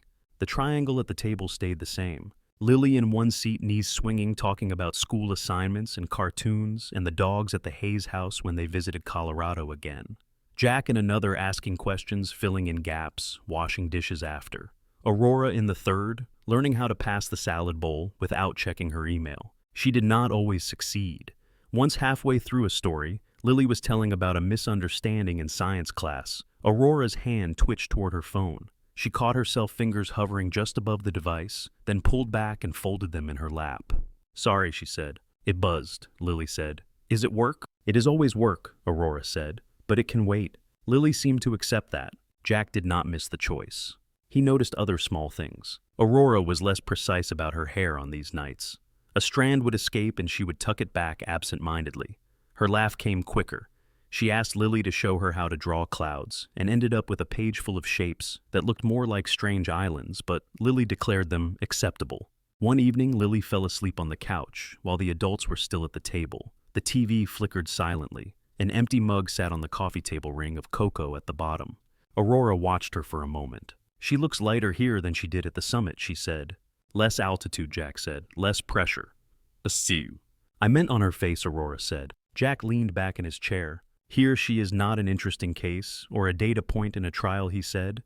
"She is just a kid who complains about homework and forgets where she left her socks." "That sounds nice," Aurora said. "You sound surprised," he said. "I am trying to imagine being just a kid," she said. "I do not have that file." He studied her profile. "You have time to create a new one," he said. She did not answer, not right away. "What about you?" she said finally. "Do you ever get to be just a person instead of some legend under a mountain?" "I am pretty sure legends do not spend this much time unclogging nebulizers," he said. She smiled, then grew serious again. "Do you ever miss it?" she asked. "The old work." "Sometimes," he said. "The clarity. The sense that what you did mattered on a scale you could not see. But the cost is high, and it is paid in pieces you do not get back." He looked toward the couch where Lily had curled into herself, hand tucked under her cheek. "Now my scale is pretty simple," he said. "One person, one set of lungs." Aurora followed his gaze. Her expression softened in a way that had nothing to do with professional interest. "She is lucky," she said. "I am the one who got lucky," he said. The words hung between them, gentle and true. Outside, the city noise hummed, a different kind of static than he had grown used to in underground rooms and on secure channels. In here, the air smelled like dish soap and leftover garlic bread. The table had a water ring no one bothered to wipe up right away. It felt to all 3 of them like something that could hold. Spring arrived quietly, more on paper than in the air. Jack noticed it first in the dates on his lab reports. The numbers rolled forward. February became March, then April. In the real world, outside the hospital and the office trees fussed with new leaves, and people complained about allergies. Inside conference rooms and clinic halls, the seasons blurred into test cycles. The Kane Systems medical division took shape in practical ways. It got a floor plan, a budget, a handful of hires who had never heard of Phantom Unit and only half understood what Aegis did. They knew lungs, though. They knew oxygen saturation curves and tissue response, and the strange, beautiful way alveoli unfolded like microscopic parachutes. Jack fit into the space strangely well. His desk had 2 monitors. One usually showed code, the other imaging. CT slices of lungs scrolled past like ghostly topographies. He learned the language of pulmonologists and biomedical engineers. They learned what it meant when he said things like, "Assume the adversary lies." The first time someone called their new prototype a respiratory assist module, Lily wrinkled her nose. "That sounds like a robot that tells you jokes while you cough," she said. "What would you call it?" Aurora asked her. They were in a meeting room. Lily perched on a chair too big for her, swinging her legs, watching an early mock-up on the table. The device looked like a cross between a small external battery and a sleek medical gadget with soft tubing coiled beside it. "Breather," Lily said. "Just breather, like a friend." Jack wrote breather at the top of the whiteboard in thick marker. No one in the room argued. Development was slow. They tested materials for the cannula sensors for flow algorithms to match pressure to a patient's own attempts. The goal was not to replace lungs. It was to give them a lighter load to carry. They used anonymized data sets at first. Then they asked for volunteers among patients already in various treatment programs. Then the name Mercer started to appear more often in internal designs and scheduling notes. At the Denver clinic, a nurse looped pale tubing gently over Lily's ears and under her chin. "You look like a pilot," the nurse said, making light of the harness. Lily felt along the line where the nasal prongs rested. "Feels like a little mustache," she said. Jack sat nearby, pretending the chair was comfortable. Aurora stood beside him, pretending she was not calculating the odds of success, based on nothing more than the steadiness of Lily's hands. Monitors glowed. A respiratory therapist checked and rechecked values on the breather's small screen. "Ready?" she asked. Lily held up 2 thumbs, then realized that made her hands shake, and dropped them. "Yes," she said. The therapist nodded and tapped the start control. The device murmured to life. A soft pressure met Lily's next inhalation, as if the air had decided to help. Her chest rose. The numbers on the screen flickered, then climbed. 88, 90, 92. Jack watched the curve. He knew better than to read too much into one test. He had told himself that every day of the last 3 weeks. Still, his fingers tensed on his knees. "How does it feel?" Aurora asked. "Funny," Lily said. "Like the air is not working so hard." Jack exhaled. "That is kind of the point," he said. The therapist moved through her checklist stage by stage. She asked Lily to walk slowly around the room, tubes dangling. She watched the graphs and the girl in equal measure. "It is promising," she told them afterward. "We will need weeks of data, and it is not magic, but it might give her more room to maneuver." "More room is good," Jack said. "Is it weird," Lily asked, "that I can feel numbers?" "Not weird," Aurora said, "just rare." They left the clinic under a sky that seemed too big. Lily held Jack's hand and stared up at a single thin cloud that had wandered away from its peers. "If I have breather," she said, "does that mean my lungs can take a nap sometimes?" "Short ones," Jack said. She nodded as if this was a negotiated truce. The device did not fix everything. Some evenings Lily breathed easier, laughed louder, bounced down hallways. Other days, even with assistance, she moved like air weighed more. One night in early summer, Jack woke to a sound his body recognized before his mind did. Cough hard and wet. A gasp that dragged. He was out of bed before he knew he had moved, crossing the dark hallway, heart already beating ahead of events he could not see. In Lily's room, the nightlight cast a weak halo. Lily sat upright, hands clawed at the sheet, eyes wide. Her breaths came in high, tight pulls. Each one sounded like it scraped.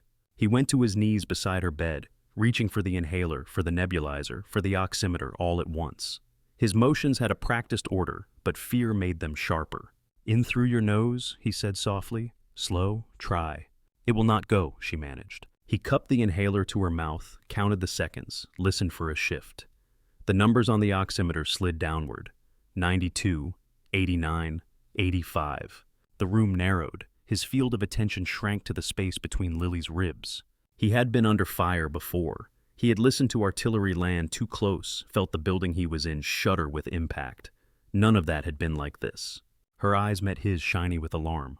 "I know," he said. "We are going." He called the emergency number with one hand and started the nebulizer with the other. The operator's questions came in steady, scripted tones. Address, symptoms, age.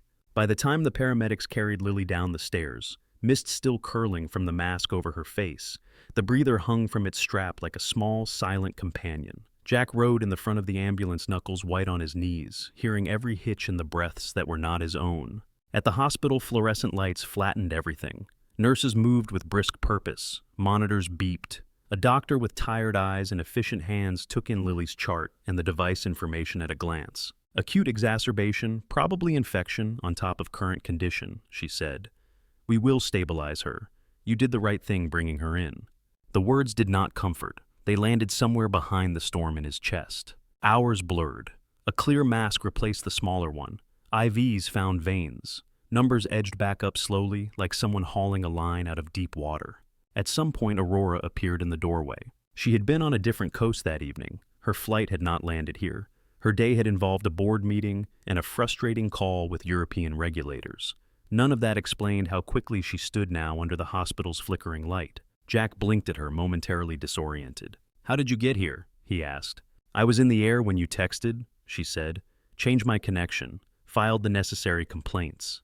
She stepped closer to the side of the bed, careful not to brush any of the lines. "How is she?" she asked.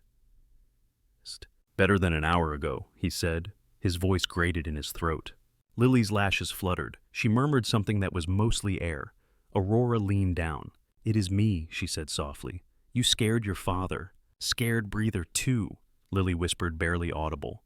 Aurora smiled a tired, small curve. "It will forgive you," she said. They stood in silence, listening to the rhythmic hiss and exhale of the machine. Sometime near dawn, when Lily finally slept in a way that was more rest than collapse, Jack stepped out into the hallway. The hospital smell followed him.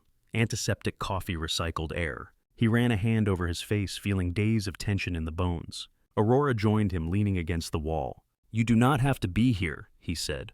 "I could say the same about you," she said. He looked at her. Her hair had escaped its tie entirely.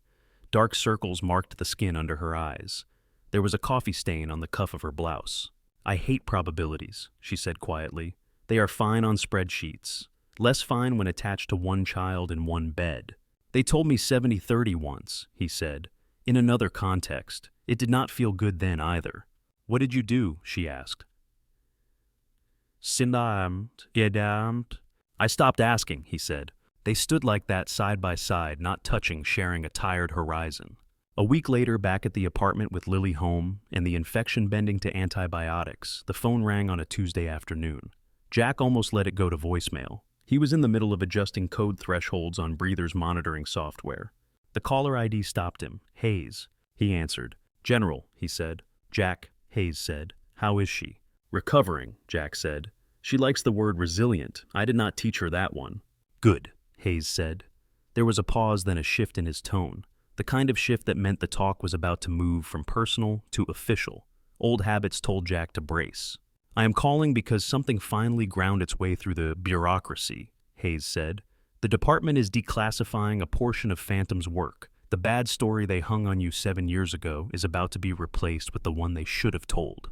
Jack stared at the breather on the table, its small indicator light steady. "Why now?" he asked.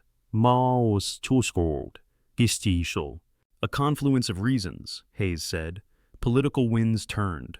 Some of the people who pushed your case retired. Some others grew spines. It helped that your name pinged certain systems recently in a way we could not ignore. The F-22 escort, the acknowledgement on the plane. Jack could hear the shadow of that signal in Hayes' voice. "They want to give you a medal," Hayes said. "They want to hang some words on your chest and take pictures and pretend they knew all along." Jack almost said no right away. The refusal rose fast, a reflex. "I am not interested in a ceremony," he said. "I know," Hayes said. "This is not for you." "Then who is it for?" Jack asked. "For the ghosts who do not get to come home," Hayes said. "For the people who need to hear that what happened to you was wrong. And for one kid who deserves to see her father in a room where everyone else finally stands when he walks in." Jack closed his eyes briefly. "There will be cameras," he said. "There will," Hayes said. "We can keep them at a distance. We can make sure she is not front and center, but we cannot make this invisible, not if it is going to mean anything." He thought about Lily's small face under a clear mask, eyes wide with effort. He thought about her at the table correcting him about the shape of clouds. He thought about her on the plane whispering that mountains made their own rules. "I will think about it," he said. "You do that," Hayes said, "but think quickly. The date is set. 2 weeks from Friday, Pentagon Auditorium. I will send details." After he hung up, Jack stared at the silent phone. He did not have to wait long before Aurora messaged. "Busy?" He typed back. "Apparently not." She called instead of replying. "Hayes called you?" she said, skipping greeting. "He moves fast," Jack said. "He mentioned the ceremony to me last month," she said. "I told him you would hate it." "I do," Jack said. "Then I told him you might go anyway," she said. He sat down at the table. "I do not need a stage to know what I did," he said. "No," she said. "You do not, but some wrong stories only get replaced by standing in the new one." He rubbed the bridge of his nose. "If I go, Lily will want to be there," he said. "Yes," Aurora said. "I do not want her dragged into someone else's performance," he said. Make it yours then, she said. Bring her as your guest, not as a prop. Let her see you choose to walk in and walk out on your own terms. He was quiet. Do you want to be there? He asked. Yes, she said. The word came without hesitation. I wanted to watch certain people have to clap. He huffed out something that was nearly a laugh. From the other room, cartoons drifted faintly, Lily's giggle stitched through the soundtrack. She appeared in the doorway a minute later, hair mussed, socks mismatched. Who was that? She asked. General Hayes, Jack said. Does he still have the snoring dogs? She asked. As far as I know, Jack said. What did he want? She asked. Jack held her gaze. He did not want to hide this. Hiding had cost enough. He wants me to go to Washington, he said, to stand in a fancy room while some people say they should not have said mean things about me before. Lily blinked. Like when the teacher says sorry for yelling at the wrong kid, she asked. More or less, he said. Will there be snacks? She asked. Tsinged? Probably, he said. Will they give you a shiny thing? She asked. Looks like it, he said. She considered. I want to go, she said. You might be bored, he said. I want to see them not be mean to you, she said. Something tightened in his chest. It is a lot of noise, he said. Cameras, speeches. They made you sad before, right? She said. Yes, he said. Then they should have to look at your face when they say sorry, she said. Aurora was still on the line, listening quietly. Jack could almost feel her nod. All right, he said. We will go. Lily smiled quick and bright. I need a dress that lets me breathe, she said. And shoes that do not squeak. Squeaky shoes are rude in important rooms. She ran back to her room, already muttering to herself about colors. Jack stayed where he was, phone cooling in his hand. The future condensed into a date on a calendar he had not asked for, but would meet anyway. Washington felt heavier than Denver. Not in the air, which was damp and mild, but in the way buildings leaned on the sky. Marble glass stone flags, symbols stacked on symbols. Jack kept one hand on Lily's shoulder as they walked up the steps toward the Pentagon visitor entrance. Her dress was dark blue with small silver dots, like someone had spilled stars across the fabric. Her shoes were soft-soled and quiet. Aurora walked on Jack's other side, the line of her suit simple and sharp. She had argued for renting a car instead of taking the government sedan Hayes had sent. Jack had agreed. The driver had understood enough to keep conversation to a minimum.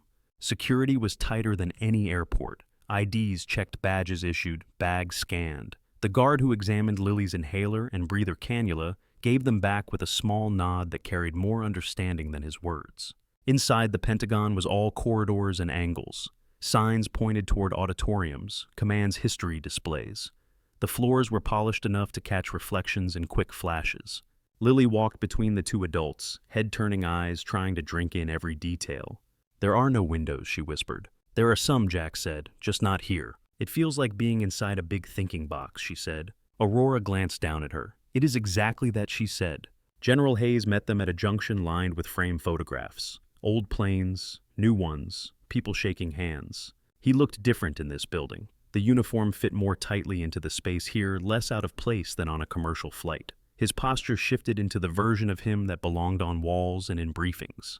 Glad you made it, he said. He offered his hand to Lily first. She shook it solemnly. Do they know you have dogs? She asked. Some of them suspect, he said, but they have no proof. He looked at Jack with something like pride and something like apology in his eyes. They are already seated, he said. We have a few minutes before it starts. There is a room where you can wait if you want to avoid the pre-show. Jack nodded. That would be good. The waiting room was smaller and warmer than the corridors. A tray of water bottles sat on a center table. A large seal on the wall watched over the chairs. Lily sat and swung her feet inhaler within easy reach. Jack adjusted the breather line behind her ear fingers gentle. You sure about this? He asked her quietly. You already said yes, she said. I am just here to witness. Aurora stood near the door, reading the printed program with a small frown. They put you in the middle, she said, not tacked on at the end. Is that good? Jack asked. It means you are not an afterthought, she said. An aide appeared at the door, young and stiff in his dress uniform. They are ready for you, sir, he said to Hayes. Hayes looked at Jack. You can walk in now, he said, or wait until they call you. Your choice. Jack weighed the options for a second, then shook his head. If I have to do this, I will do it from the beginning, he said. They moved as a small group through another corridor and into the wings of the auditorium. The hum of a crowd met them, muted but palpable. The room beyond the curtain glowed under stage lights. From their side position, Jack could see part of the stage. A podium flagged several chairs. A table with small blue boxes laid out in a neat row. "Those your shiny things," Lily whispered. "Looks like it," he said. A voice at the podium finished an introduction to someone else. There was applause, then another speech. Jack heard his own name mentioned once in a list. It sounded like it belonged to someone else. Finally, Hayes stepped up to the microphone. The room quieted in a way that felt different from ordinary respect. There was history in it. "We are here today to correct a record," he said. "The official version of events that we stamped into files 7 years ago left out some important truths." Jack felt his throat tighten. Lily's hand found his. "In the interest of expedience and political convenience," Hayes continued, "we allowed a narrative to stand that suggested incompetence, even malice, where there had been sacrifice. We hung the weight of a failure on someone who had in fact absorbed damage to protect operations and personnel who could not be named." He did not look toward the side of the stage where Jack waited, but his voice carried in that direction. "For years that story stayed in the shadows where it was not challenged," Hayes said. "Today it changes. Not because the person we wronged asked for it, but because some debts echo loud enough that even bureaucracy has to listen." There was a rustle in the audience, suits, shifting uniforms, straightening. Colonel Jack Mercer Hayes said, "Would you join us on stage, please?" The title hit the air and seemed to hang there. Jack exhaled, once let go of Lily's hand, and stepped out. The lights were brighter than he expected. Faces blurred into a sea of shapes and colors. He was aware of the cameras, of the sound of shutters, even if they were digital and quiet. His footsteps echoed softly on the stage floor. He came to stand beside Hayes. The general placed a hand briefly on his shoulder, grounding the moment. 7 years ago, Hayes said Colonel Mercer accepted full responsibility for an operational outcome that was shaped by decisions far above his rank. He did so because telling the full truth would have exposed sensitive programs and endangered lives. He chose silence over vindication. Hayes opened one of the blue boxes on the table. The metal inside caught the light metal bright against dark velvet. "Today we acknowledge what that silence cost," Hayes said, "and we return in part what was taken." He pinned the metal to Jack's lapel with careful fingers. Jack stood still, jaw tight. The weight of the metal itself was nothing. The implied weight behind it pressed harder. He took a small step back when Hayes finished, as if to make room for the next rehearsal of words. Instead, Hayes surprised him. "Colonel Mercer has never been one for speeches," Hayes said, a dry note in his voice. "He prefers actions. But I believe there is someone here better suited to address the importance of this moment than any of us in uniform." He looked toward the wing. "Lily," he said gently, "would you like to come up?" The room shifted. Heads turned. Lily froze for a second, eyes wide. Jack felt his heart jump. Before he could move, Aurora leaned down to her. "You can say no," Aurora whispered. Lily swallowed, then shook her head. "I want to," she said. She walked out in small, steady steps, the breather tube a pale line against her cheek, her dress catching little flashes of light. The podium loomed in front of her. Hayes lowered the microphone so it met her height. From the back she looked impossibly small. She cleared her throat. The sound was tiny. The sound system carried it to the far corners of the room. "Hi," she said. A few chuckles rippled, gentle and encouraging. "My name is Lily," she continued. "I am 7. I am here because my dad does not like talking like this, but he said this day is important." She glanced up at Jack. He managed a small nod. "When I was little," she said, "people said things about my dad that made his face look tight. They said he did bad stuff. I did not understand the words, but I understood the face." She took a breath that the microphone picked up the faint hiss of assisted air. "At home," she said, "he did things like cut my toast into triangles and count my medicines and sit on the floor with me when I could not breathe and make jokes so I would not be scared." She looked out at the rows of uniforms and suits. "He always told me honor was not what people said about you in rooms like this," she said. "It was what you knew about yourself when nobody was watching." The room went very still. "But also," she said, "sometimes it is nice when people in rooms like this remember what is true." Her mouth twisted as she searched for the next line. "So," she said, "thank you for fixing the story. He never stopped being a hero. You just stopped seeing him." Silence held for a fraction of a heartbeat, then broke into sound. The first claps were scattered, then gathered. People stood row by row, the movement like a wave. Military brass, civilian officials, staff. Cameras flashed, but for once they felt like background.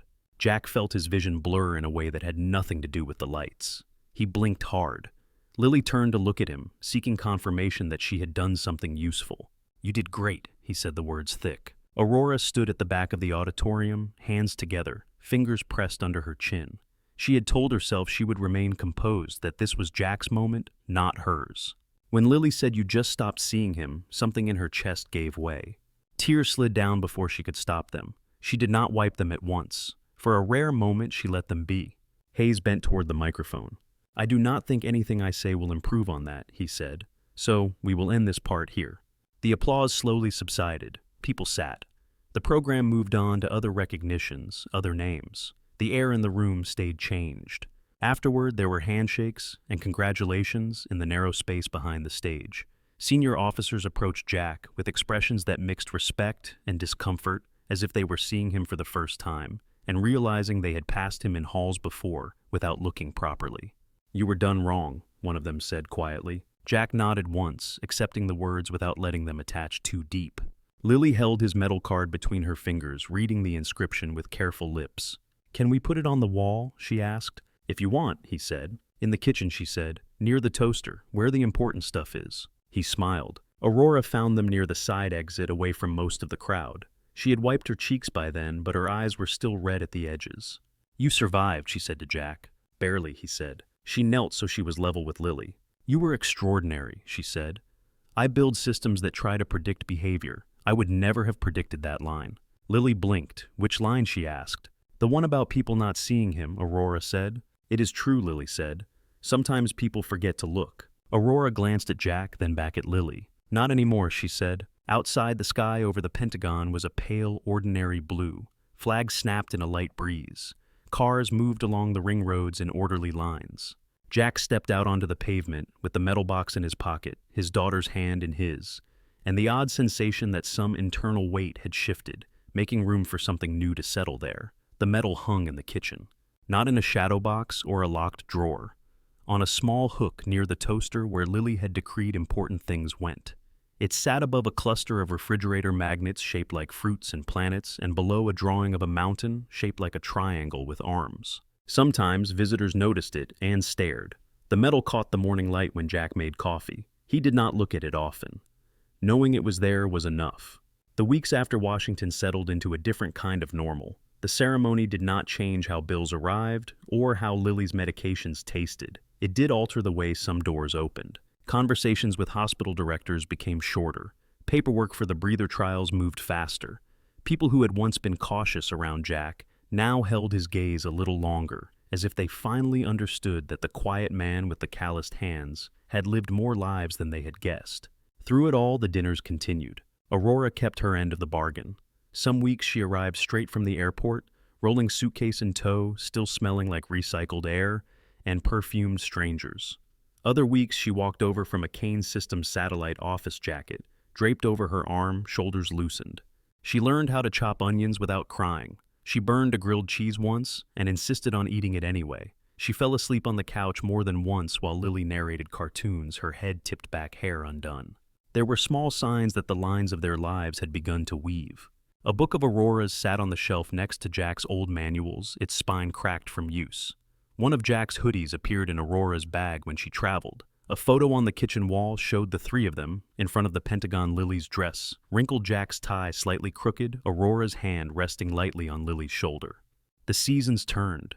Summer heat baked the streets. Fall came with apologies in the form of cooler evenings. Leaves gathered on the sidewalks. Breath showed in front of mouths again. A year after the first flight to Colorado, Denver's air was thin and bright. The Kane Mercer Institute for Pulmonary Innovation stood near the edge of the city, where buildings began to give way to open space, and the mountains watched from a distance. Glass and steel caught the morning sun. The entrance had broad steps and a smooth ramp. New trees waited in square patches of earth, their roots just starting to learn the soil. Crowds clustered near the main doors. Some wore lab coats, some wore suits. Some wore the plain clothes of people who had come because someone they loved was having trouble breathing. A banner hung above the entrance. Kane Mercer Institute. The logo next to the words was simple. Two curved lines intertwined to suggest a pair of lungs. A third line arched between them, forming a soft triangle. Lily had declared it not ugly when she saw the designs which the branding team took as approval. In front of the building, a small stage had been set up. A ribbon strung across two posts weighted red against gray stone. A microphone stood on a thin pole. Lily stood near the ribbon holding a pair of scissors almost as big as her forearm. She wore a white dress with a pale blue cardigan. A thin, nearly invisible tube rested under her nose, looping over her ears. The latest version of Breather sat in a small pouch at her hip, humming quietly. She bounced on her toes, careful not to tangle the line. Jack watched her from the first row of folding chairs. He wore a suit that fit better than the one from Washington, though he still tugged at the collar sometimes. The metal ribbon did not appear today. This was not that kind of ceremony. Aurora stood at the edge of the stage talking with a group of reporters. She had on a dark green suit that matched the pine trees in the distance. Her questions were answered efficiently, with enough detail to satisfy without drifting into jargon. In a partnership between private tech and clinical expertise, she was saying, "We are not promising miracles. We are building tools. Breather is one of them." A reporter nodded toward Lily. "Is that the first patient to use it?" she asked. Aurora looked over. "She is one of the first," Aurora said. "She is also one of the reasons it exists." Her gaze found Jack's. Something moved between them that had nothing to do with shareholders or clinical trial phases. An organizer tapped her watch. Aurora stepped up to the microphone. "Thank you for being here," she said. Her voice carried across the crowd and echoed slightly off the building facade. "When we started Kane Systems, our focus was invisible threats. Code, networks, the places where attacks leave no debris." She glanced at Jack and Lily. "Along the way, some of us were reminded that not all battles happen in machines," she said. "Some happen in bodies, in lungs that work harder than they should, in nights spent listening for the next breath." Heads nodded in the audience. A woman in the second row blinked rapidly, eyes shining. "This institute represents a commitment to those fights," Aurora said. "The work here is not separate from our other efforts. It is an extension. A recognition that defense and care are not so different when you look closely." She paused. "I could talk about funding and partnerships and years of research," she said. "I would rather let someone else speak first." She stepped back and gestured toward the little girl at the ribbon. "Lily," she said, "would you do the honors?" Lily moved forward, scissors clutched in both hands. The crowd quieted. The breather at her side hummed on. "Do I say something?" Lily whispered to Aurora. "If you want," Aurora murmured. Lily looked at the faces watching her. She chewed her lip for a second. "Hi," she said into the microphone. She did not seem intimidated by the repetition. "I used to think hospitals were the only place that could help me breathe," she said. "Now there is also this place. That is good. More places is better." She looked back at the ribbon. "I like that my name is on the sign with Ms. Kane and my dad," she added. "It means we did something together." She raised the scissors. "And I hope a lot of kids get to breathe easier because of this," she said, "including me." The blades met the ribbon. It took 2 squeezes to get through. On the second, the fabric snapped. The crowd clapped, the sound rolling down the steps and bouncing back. Flashbulbs popped. The doors behind the ribbon opened. Inside, polished floors, bright walls, and carefully placed plants waited. Jack joined Lily on the stage. She rushed into his side. "I did not trip," she said, pleased. "You did perfect," he said. Aurora stepped closer. For a moment, they stood in a tight triangle, the building at their backs, the mountains in front, the crowd around. "You were composed," Aurora told Lily. "I saw at least 3 generals in the audience check their posture." Lily grinned. "Maybe they should breathe with us," she said. The tours began. Groups filtered inside to see labs with glass walls, rooms full of machines that hummed, offices with windows that framed slices of the Rockies. There was a demonstration room where a model of the breather sat under a spotlight, its internal components exposed on a screen beside it. Lily grew tired midway through the second circuit. Jack noticed the slight drag in her steps, the way she leaned a little more on the handrail. "Break time," he said. She did not argue. They slipped away from the cluster down a quiet side corridor that led to a side exit. Outside, the air was cold and clean. A strip of grass bordered the building. Beyond it, a low fence, a parking area, and then open land stretching toward the first foothills. Jack guided Lily to a bench. "Sit," he said. "Let breather show off." She settled the shoulders, relaxing. The device adjusted to her slower breathing with a soft shift in tone. Her chest rose and fell, less strained. Aurora found them there a few minutes later, having escaped her own tour group with an excuse about a phone call. "You hiding?" she asked. "Resting," Jack said. Lily patted the space beside her. "You can rest too," she said. "Big days are hard." Aurora sat. For a while, none of them spoke. They watched a hawk circle lazily high above a dark shape against the pale sky. From this angle, the Institute building did not look imposing, just new, possibility in concrete form. "It is strange," Aurora said quietly, "seeing your name on a place that will outlast you." Feels like a call sign carved into something bigger, Jack said. Lily pointed up. Look, she said. A plane crossed the sky far above them, leaving a thin white line in its wake. The contrail stretched, then slowly blurred as the wind took it. Do you think someone on that plane is getting a surprise today? Lily asked. Could be, Jack said. Aurora followed the line with her eyes, remembering a different contrail, a different day. Her life divided into before and after that flight, without her noticing until much later. Lily drew a small triangle in the condensation on her breather's outer casing with a fingertip. Us, she said. 3 dots, connected. Jack looked at her, then at Aurora, then at the building that bore their names. Seems accurate, he said. Aurora rested her hand lightly on the bench between them, not touching his, but close enough that if either moved, contact would be easy. I got an email this morning, she said, from a parent whose child is in the early breather trial. They said last night was the first night in a year they did not wake up to count breaths. Lily smiled. Smile slow and genuine. Breather is a good friend, she said. Jack nodded, feeling something settle in his chest that he had not trusted for a long time. Not certainty, not complacency. Just a sense that all the quiet work, all the long nights and hard choices had changed the shape of their world in ways that could be seen and touched. The hawk wheeled once more and slipped out of view. The contrail thinned, the mountains stayed. Lily leaned back against the bench, eyes half closed, breathing in air that asked less of her than it used to. Jack and Aurora sat on either side of her, the 3 of them a small steady shape against the wide landscape anchored by shared gravity and the simple rhythm that tied their days together. Her fingers brushed his again as they began to clear the table. This time, the contact was not part of a performance. It was an accident they did not rush to correct. Thank you so much for listening to today's story.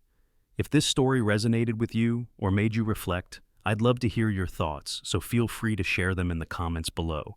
And don't forget to like, subscribe, and hit the notification bell so you won't miss the next story.